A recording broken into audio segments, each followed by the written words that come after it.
Hola, ¿cómo están?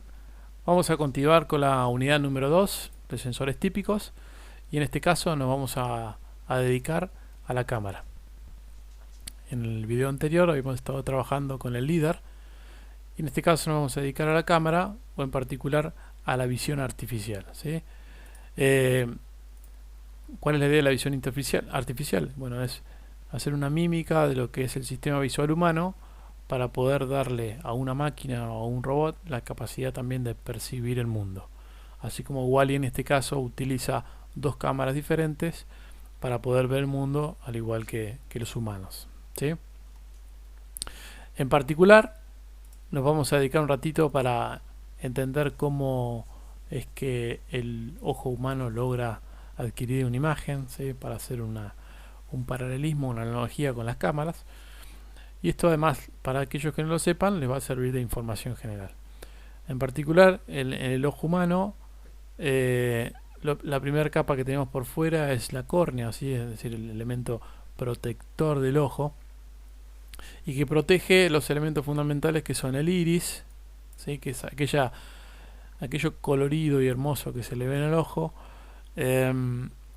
la pupila, ¿sí? La pupila, que es lo que está ubicado bien en el centro del ojo, es el circulito negro que nosotros oscuro que vemos y que a veces está de un mayor diámetro o menor diámetro. Por la pupila es la que nos permite el ingreso de luz, de más o menos luz, ¿sí? Cuando la pupila está bien abierta o con un mayor diámetro es porque está ingresando mayor luz, y cuando la pupila está cerrada está ingresando menos luz, ¿sí? Luego tenemos como elemento importante del sistema de visión humana es el cristalino. El cristalino es el que se ejercería la función del lente, ¿sí? Porque es el que nos permite enfocar o desenfocar, enfocar en algo cercano o enfocar en algo lejano. Básicamente a través de los músculos ciliares vamos modificando ese lente por el cual ingresan los rayos de luz, ¿sí? Todos los rayos de luz que ingresen hacia el ojo se van a ver proyectados en lo que llamamos la retina. La retina es toda la capa que está por fuera, por detrás del ojo, ¿sí? Y donde están las células nerviosas que van a captar la luz, en particular las células fotosensibles.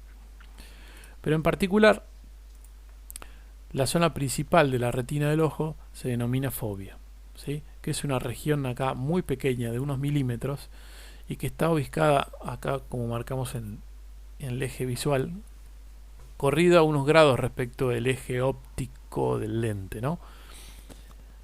La fovea es el lugar donde existe la mayor densidad de células fotosensibles dentro de la retina. ¿Eso qué implica?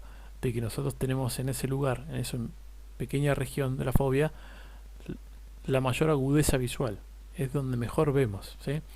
Luego, en las zonas que se van alejando de la fovea, hacia arriba o hacia abajo, tenemos cada vez menos cantidad de células fotosensibles, por lo tanto vamos perdiendo la nitidez y vemos cada vez más borroso.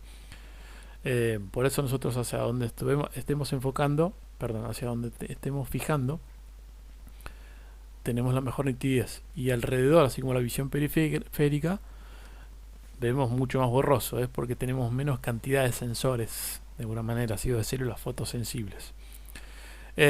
Si vemos cómo se distribuyen las células fotosensibles justamente en la fovea, podemos ver que, perdón, me faltó decir de que estas células fotosensibles se dividen o clasifican en los conos y los bastones, ¿sí? Los conos son los que además son sensibles a los distintos, sensibles a los colores, es decir, tengo conos que son más sensibles al espectro del rojo, otros al espectro del verde, otros al espectro del azul, y esos están distribuidos principalmente dentro de la fovea, ¿sí? Es este pico que se ve acá de densidad. La mayor cantidad de conos los tengo dentro de la fovea y caen exponencialmente a medida que me alejo. Esto que está acá es la excentricidad retinal y se mide en milímetros, o sea, a un par de milímetros nomás que me alejo del eje visual, y el centro de la fobia, ya prácticamente pierdo un montón de agudeza visual, porque pierdo los conos y además dejo de ver los colores. Los colores en general los veo donde estoy fijando con la mirada. Después, en todo lo que es la visión periférica, cada vez veo menos colores y en la visión periférica prácticamente no se ven, porque tengo mucho menos conos. En la visión periférica hay mayor cantidad de lo que se llaman los bastones, ¿sí? Los bastones además son más sensibles a la luminancia o a la luz. Por lo tanto, vamos a notar que nuestra visión periférica tiene la capacidad de ver cambios muy tenues en la iluminación, ¿sí? Inclusive cuando está todo oscuro, vemos mejor con la visión periférica pequeños cambios de la iluminación que cuando nos enfocamos y fijamos la mirada en un punto, ¿sí? Justamente porque los bastones tienen mayor sensibilidad a la luz y además también tienen mayor sensibilidad al movimiento. Por eso con la visión periférica somos capaces de detectar el movimiento y los cambios más fácilmente, justamente. Bueno, entonces un rayo de luz, ahí le estoy marcando con línea punteada roja el eje visual, ¿sí? El que va justamente desde el centro del cristalino directo hacia la fobia. Ese es el eje principal y donde tengo la mayor agudeza visual. Cuando uno mueve el ojo y mira hacia otro sector, bueno, estoy enfocando la fobia hacia ese punto, estoy enfocando toda mi agudeza visual hacia ese punto y es donde voy a ver mejor. Alrededor voy a ver más borroso, ¿no? Entonces, cualquier objeto o imagen que se proyecte con sus rayos de luz a través de ese lente que es el cristalino, se va a proyectar entonces sobre la retina del ojo. Y esa imagen se va a formar entonces en la fobia. Justamente a partir de la fobia y de todas esas células nerviosas que se van interconectando entre sí y que van siendo cada vez más complejas. Es decir, la primera capa de células que son los conos y los bastones, después se conecta con células un poquito más complejas que hacen operaciones matemáticas muy sencillas entre ellos, como diferencias, sumas, y se empiezan a combinar en distintas capas, y a medida que vamos subiendo en capas, la complejidad de esas células, que también son, en algunos casos son neuronas, se va haciendo mayor, o sea, se van haciendo más complejas y van haciendo abstracción de la información de las capas anteriores. Entonces en las primeras capas nosotros podemos detectar ciertas variaciones, algunos puntos que sobresalen, líneas. A medida que vamos subiendo en las capas aumenta la complejidad y ya empezamos a ver formas. Luego todas esas se van interconectando y van saliendo a través del nervio óptico hacia el cerebro, ¿sí? En el cerebro ya somos capaces de poder ver imágenes ya complejas como un vehículo, una cara, y hacer ese tipo de reconocimientos, porque la complejidad de esas neuronas fue en aumento. Bueno, ahora, ¿para qué nos introducimos al ojo humano? Y porque la cámara en realidad nació un poco haciendo la mímica del ojo. Y podemos hacer una analogía bastante acertada. Por ejemplo, todo lo que es el objetivo de la cámara, ¿sí? Que es el conjunto de lentes que la conforman. Bueno, en el ojo humano lo haríamos la analogía con lo que sería el cristalino y la pupila, ¿sí? Mediante el cambio de la distancia focal de estos lentes del objetivo, yo puedo enfocar más cerca o más lejos, que es lo mismo que hace el cristalino del ojo, ¿no?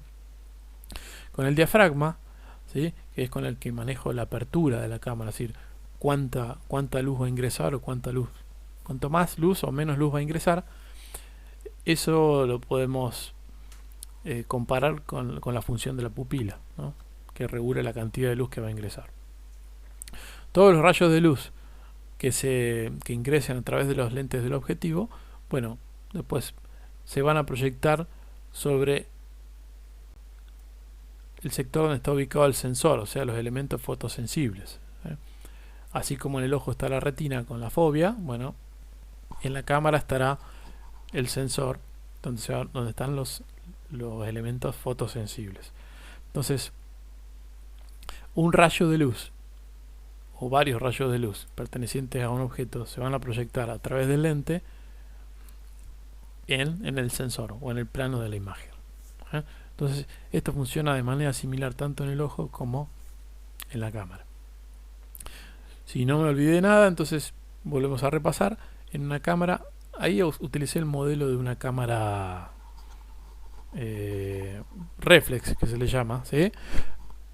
Pero es válido para cualquier cámara. Pero básicamente tenemos el lente con el diafragma y el plano de la imagen donde está ubicado el sensor, ¿sí?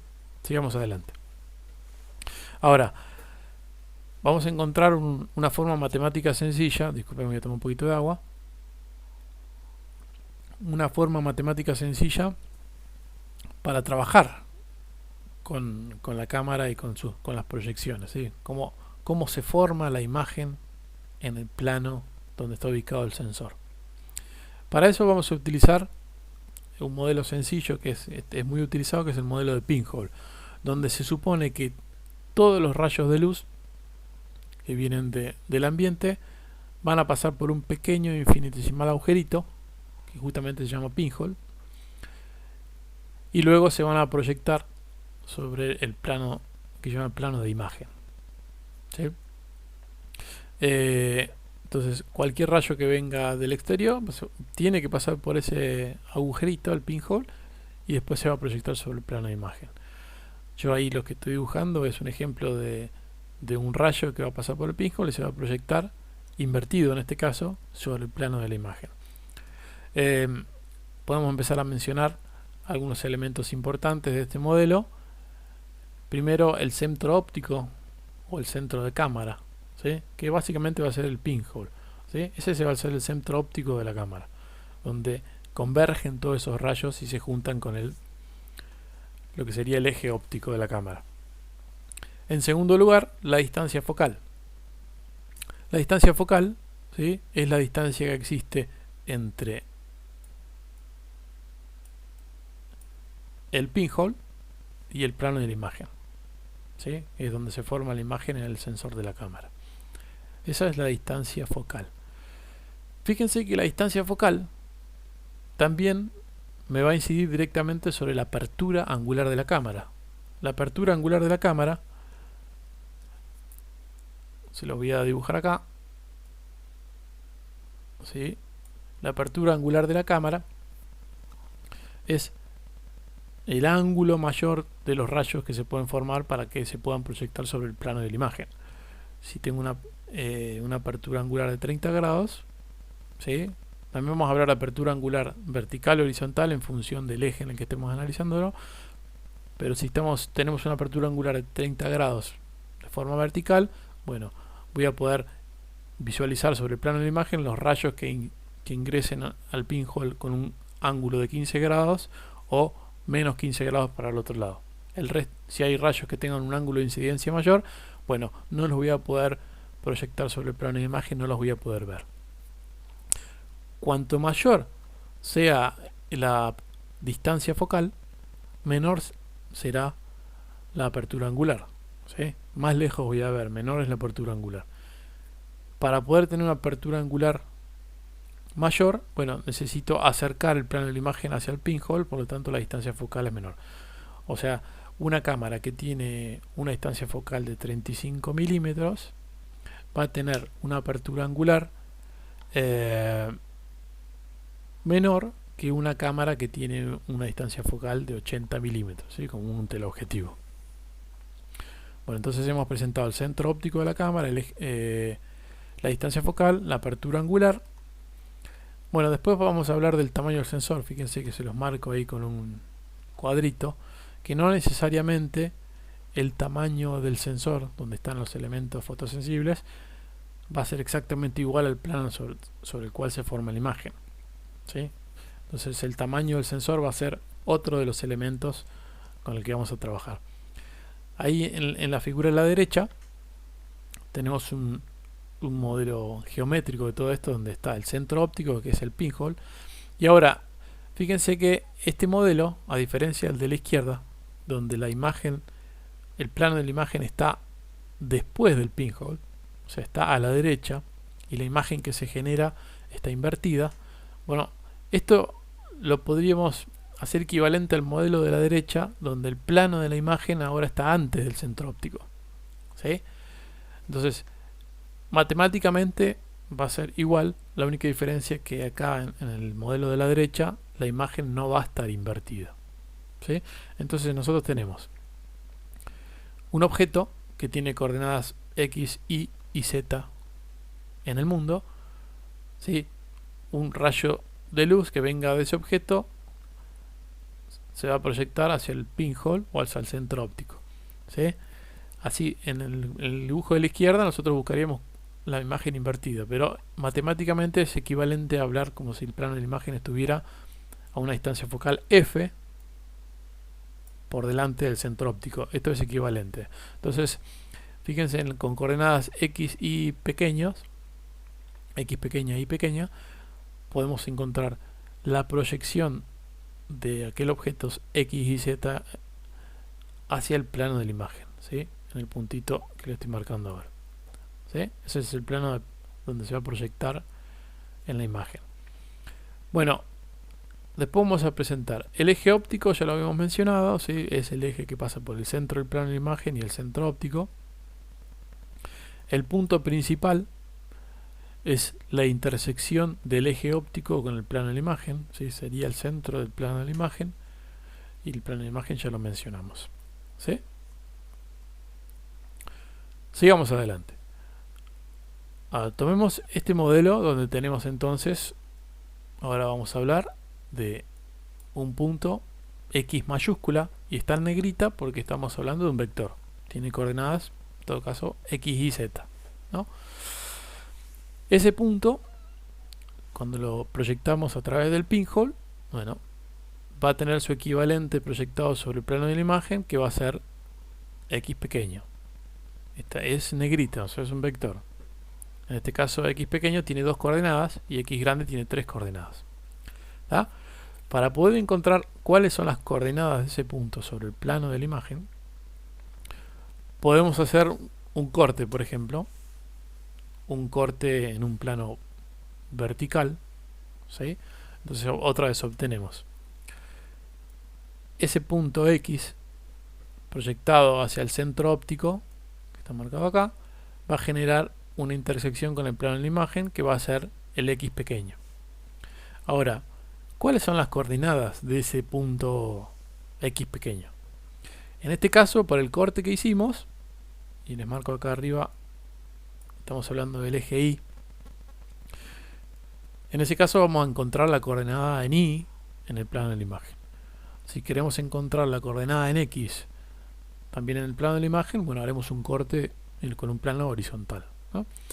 Ahora podemos observar por la similitud de los triángulos. Fíjense que acá el triángulo formado por F, la distancia focal, se las marqué, y este signo de pregunta, ese triángulo tiene el mismo ángulo que el triángulo formado por I mayúscula y Z mayúscula, ¿sí? Entonces podríamos decir que la tangente de este ángulo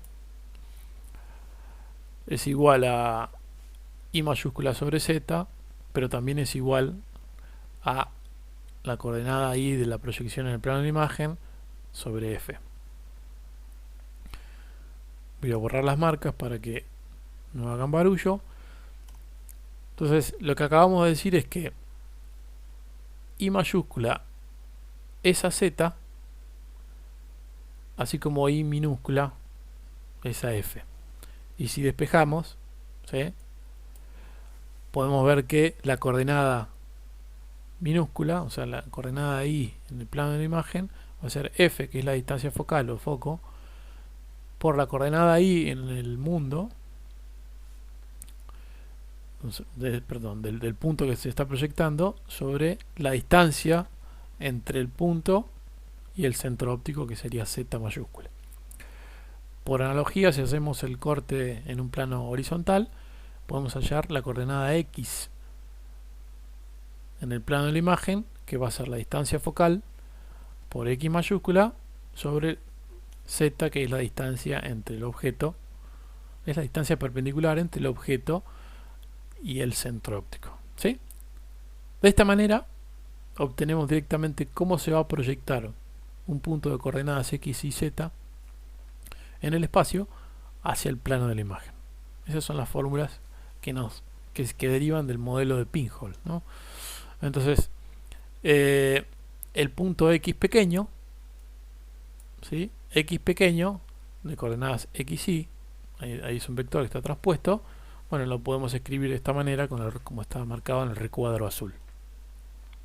Otra cosa que podemos observar de este gráfico, otra relación que va a ser interesante, es, fíjense, he marcado acá con rojo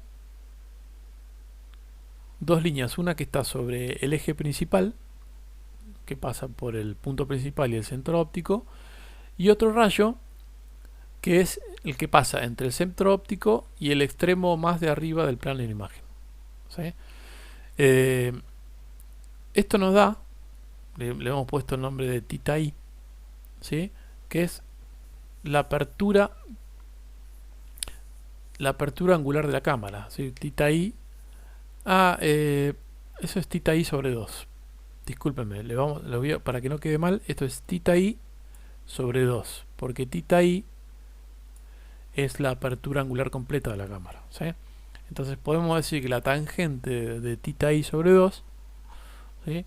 Es h sobre 2 sobre f. H, que es h, lo tengo marcado acá, h es el alto de la imagen, ¿sí? Entonces, el alto de imagen sobre 2, es decir, la mitad vertical del plano de la imagen, dividido f, que es el cateto adyacente de ese triángulo, ¿no? Entonces, podemos observar entonces, para pasar en limpio, se me fue, vuelvo para atrás, podemos observar que hay una relación entre la apertura angular de la cámara y el ancho de la imagen y el foco, ¿sí? Entonces, apertura vertical de la cámara la puedo relacionar con el alto de la imagen y el foco, y la apertura horizontal de la cámara la puedo relacionar con el ancho de la imagen y el foco, ¿sí? Entonces, esa relación también nos puede servir. Sigamos adelante con el modelo de Pinhole. Hasta el momento, nosotros lo que hicimos fue, vuelvo para atrás, siempre hablamos en un sistema de coordenadas, hicimos todo este análisis en un sistema de coordenadas que está centrado en el centro óptico o en el centro de cámara, ¿sí? En esta imagen le hemos puesto el nombre de OC por el origen de la cámara, ¿tá? Ese es el sistema de coordenadas que está centrado con el origen en la cámara. Entonces lo que hicimos recién fue analizar cómo este punto X grande en el espacio se proyecta al plano de la imagen que está marcado con X chiquito, ¿sí? Ahora, cuando en el plano de la imagen, normalmente el origen no suele ser el centro, el punto principal, que es el centro del plano de la imagen. En la imagen normalmente el origen está ubicado en una de las esquinas de la imagen. En MATLAB, por ejemplo, la esquina de arriba y a la izquierda suele ser el origen de coordenadas, el 1, 1, ¿sí? O el 0, 0 si habláramos en analógico. Entonces, quizás nosotros necesitemos ahora reescribir las coordenadas del punto X chiquito, que estaba en el sistema de coordenadas de la cámara, poder reescribirlo ahora en el sistema de coordenadas de la imagen. Y eso hace que el centro de la imagen esté corrido. Entonces normalmente lo que se hace es hacer una traslación, ¿sí? Traslado las coordenadas en el sistema de cámara, las traslado al sistema de coordenadas de la imagen. Pero bueno, después la cámara está orientada en el espacio, y también podríamos empezar a hablar de un sistema de coordenadas en el mundo. O sea, veníamos hablando de un sistema de coordenadas con el origen en la cámara, en el centro óptico. Ahora hablamos de un sistema de coordenadas de la imagen, ¿sí? ¿Dónde está el origen de esa imagen? y también podemos hablar de un sistema de coordenadas en el mundo. Es decir, un sistema de coordenadas que esté ubicado en el centro de un robot, en la esquina de una habitación, donde sea, pero es un sistema de coordenadas que no es el mismo que el sistema de coordenadas de la cámara. Entonces ahora, el punto X mayúscula yo lo puedo tener expresado, ¿sí?, en el sistema de coordenadas del mundo, que acá le llamamos OW, W por world, ¿sí?, de mundo. Entonces, un punto X expresado en coordenadas, en el sistema de coordenadas del mundo, para poder proyectarlo a la imagen, lo primero que tengo que hacer es hacer un cambio de coordenadas. O sea, del sistema de coordenadas del mundo tengo que cambiar el sistema de coordenadas de la cámara, para recién poder aplicar el modelo de pinhole que venimos hablando, porque toda la derivación del modelo de recién le hicimos trabajando siempre sobre el sistema de coordenadas de la cámara. Entonces, un punto en el espacio que está expresado en coordenadas del mundo, por eso le pusimos XW, IW, ZW, ¿sí?, primero lo tengo que llevar al sistema de coordenadas de la cámara. Es decir, si yo tengo la cámara mirando, por ejemplo, si el sistema de coordenadas estuviera sobre el piso de una habitación, el gráfico que tienen acá en la imagen estaría implicando que la cámara está rotada respecto del piso de la habitación, y además está trasladada al origen. Por lo tanto, necesito hacer esas dos cosas. Necesito primero a las coordenadas del punto en el mundo, las necesito trasladar y luego rotar, ¿sí? Y acá siempre se trabaja con, dado que estamos haciendo después operaciones matriciales,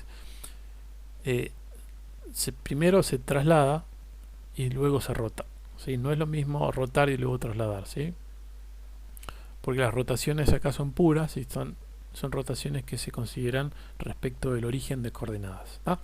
Entonces, si yo tengo un punto que está en coordenadas del mundo, que sería el XW, IW, ZW, cuando lo traslado y lo roto, ahora lo voy a transformar en el mismo punto, pero ahora está escrito en coordenadas de la cámara. Sería XC, YC y ZC.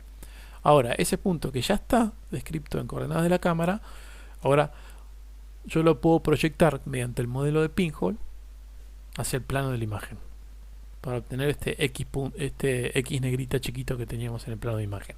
Y por último, hace falta trasladar al origen del plano de la imagen, o sea, el sistema de coordenadas de la imagen, para obtener finalmente las coordenadas X pequeña y Y pequeña, que ahora sí ya están en el sistema de coordenadas de la imagen, ¿sí? Entonces, repasando entonces, del sistema de coordenadas del mundo necesitamos trasladar y rotar hacia el sistema de coordenadas de la cámara, y una vez que estamos en el sistema de coordenadas de la cámara, necesitamos proyectar mediante el modelo de pinhole para luego trasladar el sistema de coordenadas de la imagen. Bien, entonces con el modelo de pinhole teníamos la siguiente relación que habíamos encontrado, ¿no?, que la coordenada X de ese punto en el plano de la imagen era F por X. Ahora le puse el subíndice de C, porque estamos hablando de coordenadas de la cámara. O sea, no puedo poner un XW ahí. Primero tengo que llevar al sistema de coordenadas de la cámara, por lo tanto, las coordenadas estas son XC, ZC, YC, ¿sí?, como para diferenciar que ahora estamos trabajando en el sistema de coordenadas de la cámara, para aplicar el modelo de pinhole. Y lo que decíamos recién, de que el origen en el plano, en las coordenadas de la imagen, está trasladado, quiere decir que el origen ya no es el centro del plano de la imagen, sino que el origen podría ser otro punto, que en este caso lo vamos a representar con un C en X y C en Y. O sea, el C me está diciendo dónde está el centro de la imagen en el sistema de coordenadas de la imagen, ¿sí? Entonces lo único que hicimos acá fue cambiar el origen de coordenadas, ¿sí? En este caso simplemente, como es una traslación, bueno, le vamos a sumar el valor que corresponda. Si el origen de la imagen está en una de las puntas de la imagen, bueno, este CX será la mitad del ancho de la imagen y el CY será la mitad del alto de la imagen, ¿sí? Podría ser W sobre 2 en el caso de CX y H sobre 2 en el caso de CY. Bien, ahora, nosotros que en una imagen digital, ¿sí?, ahora voy a empezar a hablar un poco de imagen digital, Las coordenadas están expresadas en píxeles, ¿sí? Que son valores discretos. 1, 2, 3, 4, ¿sí? Hablamos de la columna 7 y la fila 190 de una imagen. Entonces las coordenadas son discretas. ¿Cómo hacemos para pasar de, claro, con la lógico con el que venimos trabajando hasta el paso anterior, a algo discreto como en este paso? Bueno, la relación que hay que tener en cuenta es que el foco, este F que está marcado en la ecuación anterior, el foco está dado en unidades métricas, es decir, milímetros, centímetros, porque XC está también en la misma unidad y CX también, está todo en milímetros o centímetros o metros, como quieran expresarlo, pero está todo en la misma unidad. Si queremos trabajar en píxeles, vamos a tener que hacer una conversión de milímetros a píxeles. Entonces vamos a reemplazar esa F en la ecuación ahora por alfa y por beta. Ahora alfa y beta están en milímetros por píxel, perdón, píxeles por milímetro en el eje X o en el eje Y. Alfa corresponde a la relación en el eje X, es decir, a cuántos píxeles corresponde el foco en el eje X. Y son distintos alfa y beta porque no necesariamente los píxeles tienen que ser cuadrados. O sea, la región de donde va a estar ubicado el sensor fotosensible no necesariamente tiene que ser cuadrado. Si fueran cuadrados los píxeles en el espacio, o sea, el sensor está dividido exactamente en celdas que son cuadradas, alfa y beta serían iguales. Podríamos reemplazarlo por un solo valor. Pero para hacer el modelo más genérico se utilizan alfa y beta distintos, porque no necesariamente en el sensor los píxeles son cuadrados, a veces son rectangulares. Por eso queda como alfa y beta. Bien, ahora si observamos, vamos a limpiar la diapositiva primero. Si observamos esta fórmula, vemos que no es una operación lineal lo que tenemos acá, ¿sí? Tenemos a ZC que está dividiendo en el denominador, o sea, una de las variables que estamos transformando está dividiendo en el denominador. Es decir, que esto no es una función lineal. Y nos vendría bien poder tener un operador lineal, ya que si llevamos a esto a una forma lineal, podríamos trabajar mediante matrices, ¿sí? Entonces, trabajar con vectores y matrices y hacer operaciones matriciales, si pudiéramos expresarlo de una forma lineal. Bueno, para esto vamos a hacer un cambio de coordenadas de un sistema de coordenadas euclídeo a un sistema de coordenadas homogéneo, ¿sí? Aumentando en una dimensión. ¿Qué significa esto? ¿Qué significa esto? Fíjense, las coordenadas X y pequeñas, yo les voy a agregar una dimensión más, y ahora va a ser, en vez de ser una dupla, va a ser una tripla, ¿sí? Son 3 valores y le agregué una dimensión. En este caso es una dimensión que vale 1, ¿sí? Entonces ahora ese otro espacio que acabamos de generar se llama espacio homogéneo. Lo mismo puedo hacer transformando las coordenadas del punto en el espacio en coordenadas de la cámara, en sistema de coordenadas de la cámara. Al agregarlo a la cuarta dimensión, bueno, lo llevo a un espacio homogéneo. ¿Qué significa esto? Fíjense que si yo estuviera ya en el sistema homogéneo y la tercera dimensión, por ejemplo acá, ya no sea 1, sea W, eso implica que cuando yo vuelva para atrás hacia el sistema euclídeo, las coordenadas en el sistema euclídeo estarán divididas por W, ¿sí? Esa es la forma de pasar hacia el sistema homogéneo o volver para atrás hacia el sistema euclídeo. Entonces, aprovechando este cambio de coordenadas, yo ahora podría escribir toda esta ecuación que tengo de antes de forma homogénea. Entonces, si utilizo coordenadas homogéneas, nosotros poder escribir lo siguiente. Y ahí, permítanme marcarles una diferenciación, porque puse x chiquito, el vector de x chiquito, le pusimos un subíndice de h, como para indicar que estamos trabajando con coordenadas homogéneas, y a partir de ahora son todas coordenadas homogéneas, ¿sí? Y vamos a pasar a trabajar matricialmente. ¿Qué hicimos? La coordenada x e y en el sistema homogéneo, ¿sí? Por eso está el subíndice h, y la tercera dimensión que es la z de la cámara. Si volvemos para atrás por lo que hemos visto acá abajo, ¿sí? Cuando yo quiera pasar al sistema Euclido es como si estuviera dividiendo por W. Fíjense, la ecuación que yo tenía, perdón, vuelvo para atrás, la ecuación que tenía antes acá arriba, fíjense que ZW está, ZC está dividiendo, ZC está dividiendo. Ahora sería equivalente en coordenadas homogéneas al no tener dividiendo ZC porque ya me pasé a coordenadas homogéneas. Fíjense que ahora el ZC, como lo multipliqué, está multiplicando el ZX y el ZY, ¿sí? Y el ZC que estaba dividiendo los términos, los primeros términos que son este y este, desapareció. Por lo tanto, ahora yo eso lo podía escribir como una operación matricial. Así que voy a tener una matriz que está conformada por alfa, 0, CX, 0, beta, CI, 0, 0, 1, multiplicada por otro vector en coordenadas homogéneas del XC, YC, ZC y 1. ¿Sí? En este caso, fíjense que al XC, YC y ZC no le puse el subíndice h. ¿Por qué?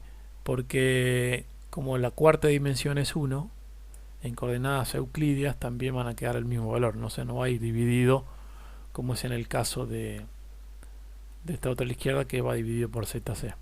¿Sí? Entonces, por último, podemos escribir incluyendo el vector que falta en una matriz de 3×4, donde directamente acá sí vamos a poner el X grande en coordenadas homogéneas. Esperemos que hasta ahí me sigan. Ahora, entonces el X pequeño, el vector X pequeño en coordenadas homogéneas va a ser igual a esta matriz, ¿sí? De 3×4 por el X grande en coordenadas homogéneas. Lo podemos reescribir de otra manera. Entonces, ya estuvimos trabajándolo, o en realidad está en la referencia en los libros cómo se hace esto. Lo puedo dividir en dos partes. Primero en una matriz que le vamos a llamar K, ¿sí? Que va a ser básicamente una matriz de calibración. Son parámetros internos de la cámara. Fíjense que los parámetros que están en esta matriz son alfa,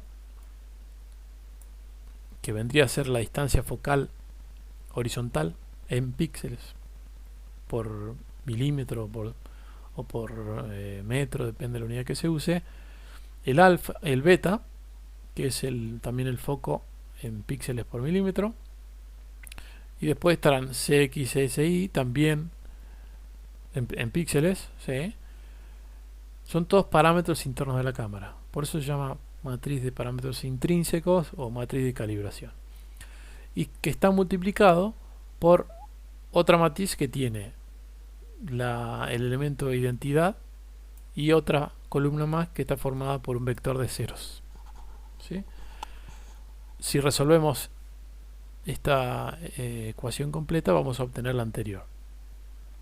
O sea, en definitiva, tengo una matriz P, que va a ser la matriz de cámara, una matriz de proyección, que multiplicada por el punto en coordenadas homogéneas me va a dar la proyección sobre la imagen.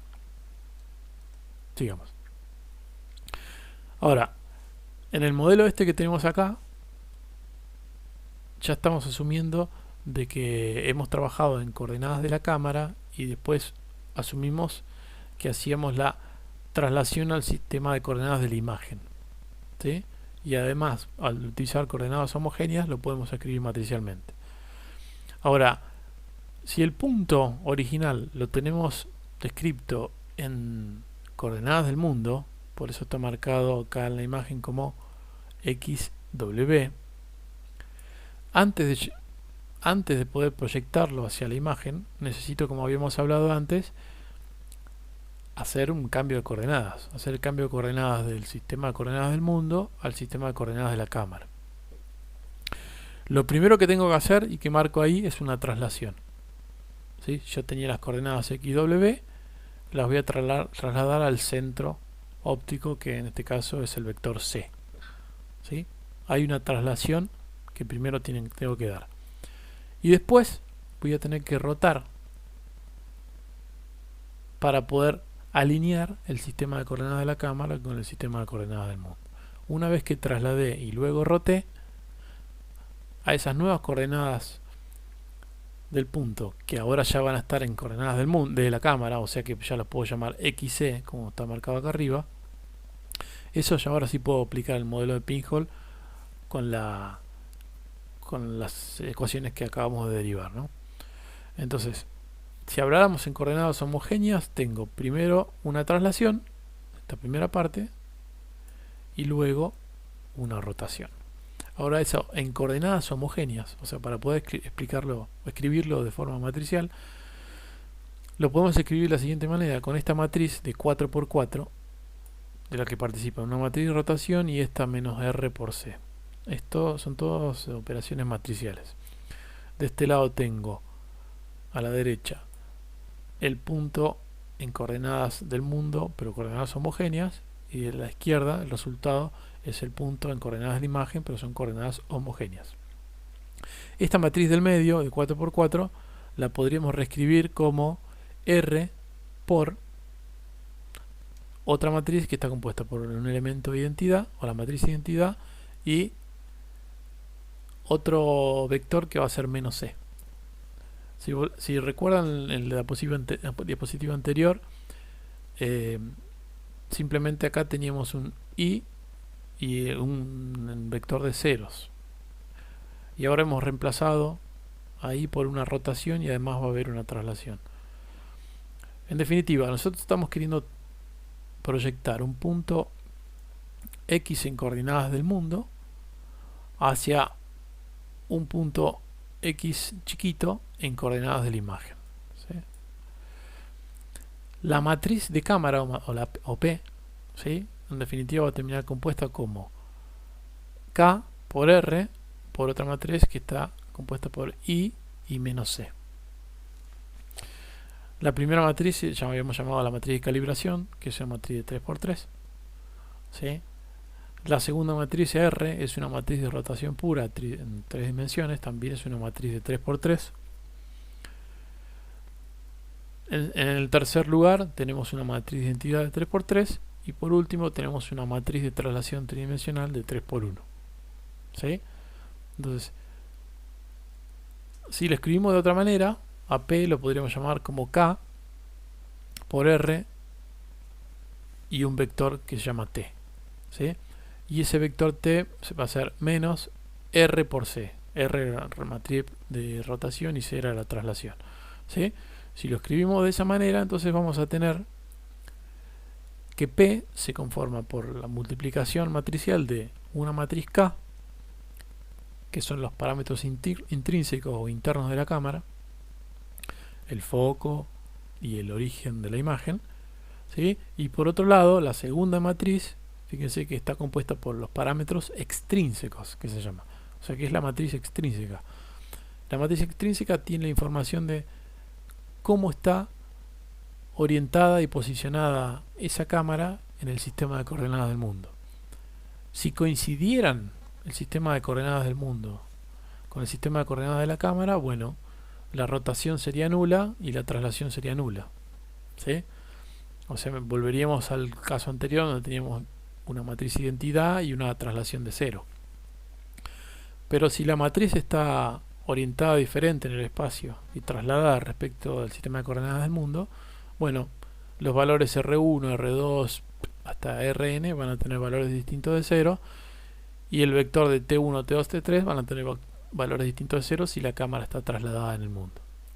¿Sí? Entonces la matriz de proyección de un punto en coordenadas del mundo hacia coordenadas de la imagen se forma por la parte intrínseca y la parte extrínseca. Espero no haberme enredado y que esto se entienda. Cualquier cosa lo vamos a discutir cuando nos encontremos virtualmente.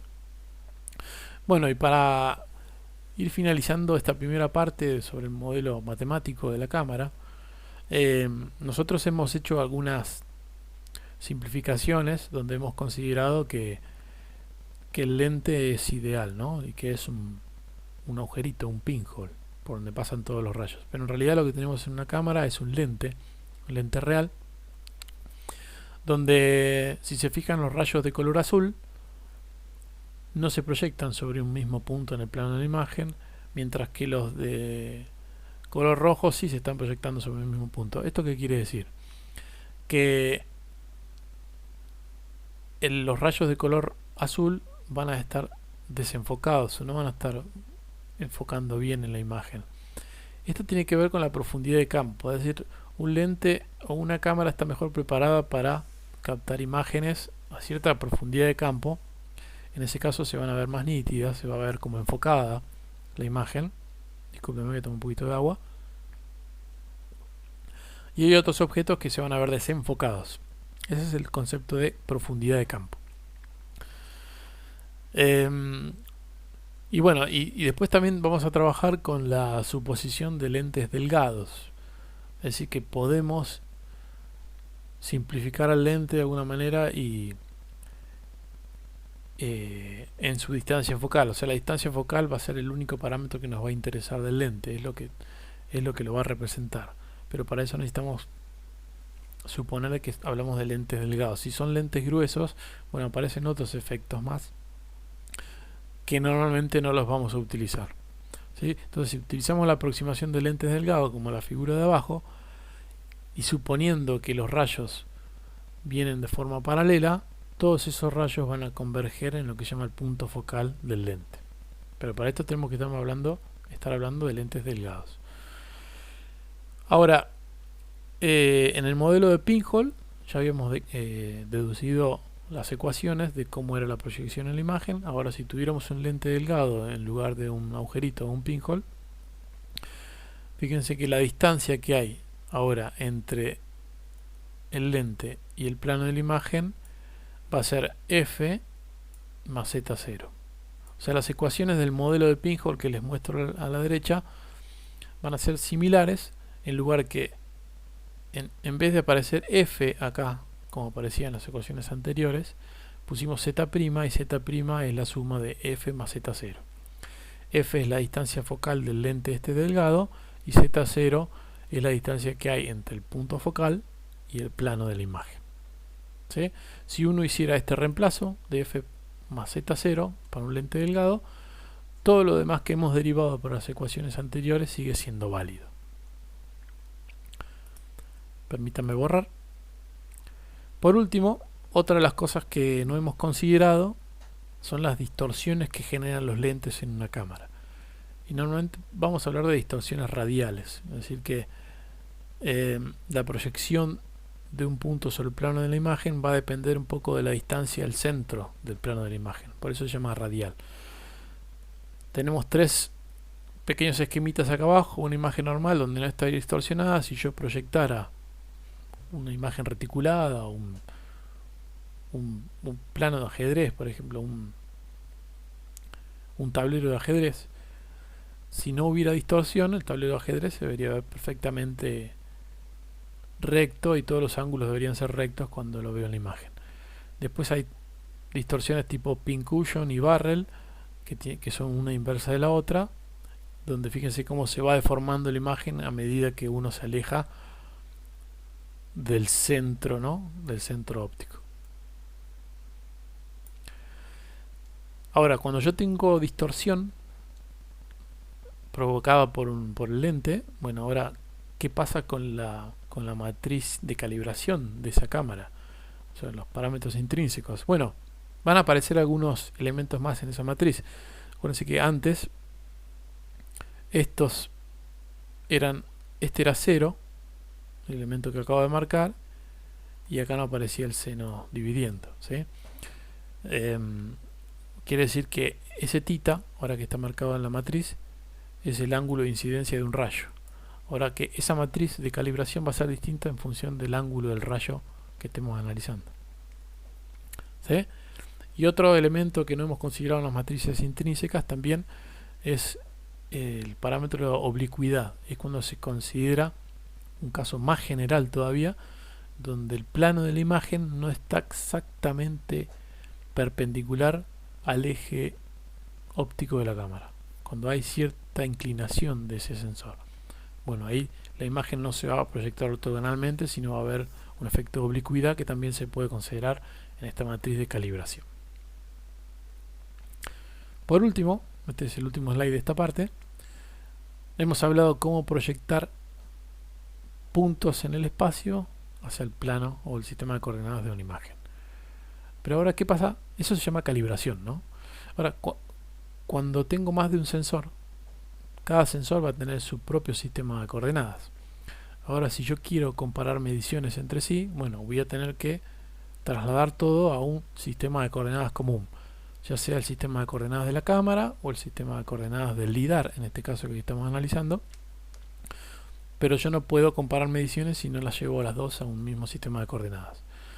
Nosotros en el práctico estamos trabajando con las proyecciones de un LiDAR vistas desde el punto de vista de la cámara.